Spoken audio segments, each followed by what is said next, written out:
All roads leads to District 28 Coalition Podcast, a place that serves as an unapologetic voice for the voiceless, a voice that speaks for civil and human rights, a voice that will hold the line of our ancestors and speak truth to power. Welcome to this episode of District 28 Coalition Podcast. Today will be one of the many important episodes discussing extensive corruption within law enforcement locally and federally. On a local level, the 108th Precinct, located in New York City, is a microcosm of the extensive law enforcement corruption in the United States.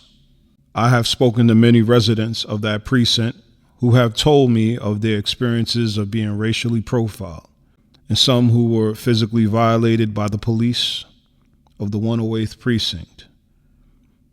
People have reported these things to me due to District 28 Coalition's background as a reliable civil rights organization. I have traveled across this nation for over 25 years to speak out against police brutality, the militarization of law enforcement, and illegal gang-like culture that has been systematically implemented in countless police precincts in America. And now, in the present day, our members of District 28 Coalition is addressing the destructive racial profiling and brutality tactics, supported by the police captain of the 108th Precinct that is located in New York City. A leader who incentivizes discriminatory policing is fundamentally unfit to protect the community. Furthermore, the police captain Armani of the 108th Precinct has become a significant financial liability to the city's residents. Captain Armani has been named in 4 separate lawsuit settlements, resulting in the cost of $85,000 in legal fees and settlements due to misconduct and civil rights violations. New Yorkers should not be stuck picking up the tab for Captain Armani's civil rights violations, while also he was rewarded to the position of captain in 2025. The civil rights violations charges mentioned above barely scratches the surface of the multiple complaints made against him to the Civilian Complaint Review Board. We cannot remain silent as injustice continues. We are calling for the immediate resignation of Police Captain Armani from his position as the captain of the 108th Precinct. We have a petition out and in the process of collaborating with elected officials to address this matter.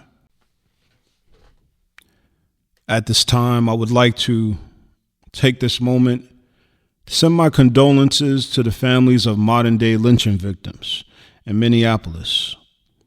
The lynching of Keith Porter Jr., the lynching of Sandra Good, and the recent lynching of Alex Pretti, all of which occurred at the hands of the so-called federal police known as ICE, who practice Ku Klux Klan-like tactics of sadistic violence and murder.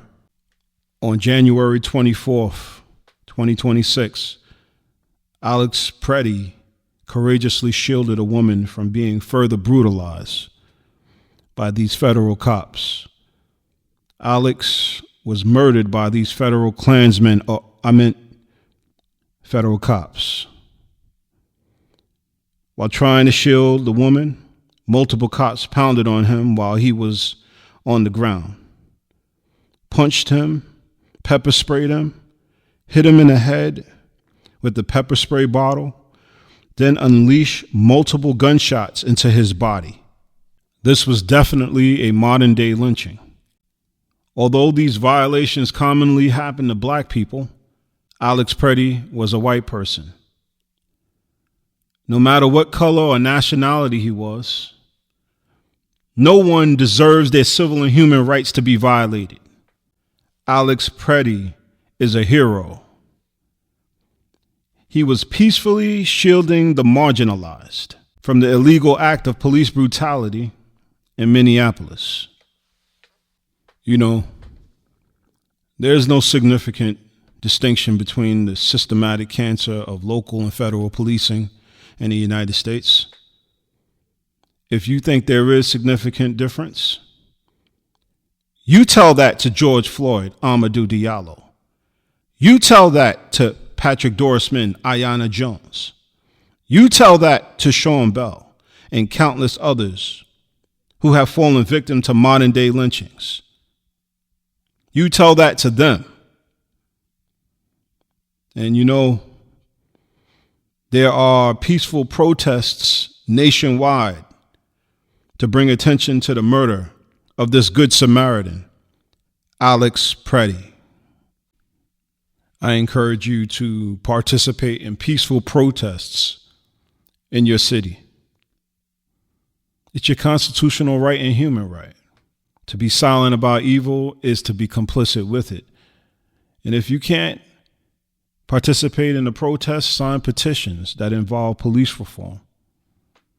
Please sign my petition calling for the immediate resignation of Police Captain Armani of the 108th Precinct from his position as captain of that precinct. Never feel your voice and participation is insignificant. You matter. You can move mountains if you just have the faith of a mustard seed. Stand up and take your rightful place. Stand up and take your rightful place. Because the community needs you. The world needs you at this crucial time in history. Let your thoughts and ideas for truth and justice be heard. And in the words of the courageous African-American freedom fighter, abolitionist, Frederick Douglass, who was born February 1818 and lived up until February 20th, 1895, once said, "Liberty is meaningless where the right to utter one's thoughts and opinions has ceased to exist. That of all rights is the dread of tyrants. It is the right which they first of all strike down. They know its power. Thrones, dominions, principalities, and powers, founded in injustice and wrong, are sure to tremble if men are allowed to reason." Remember those words of Frederick Douglass. And until the next episode, we will speak again.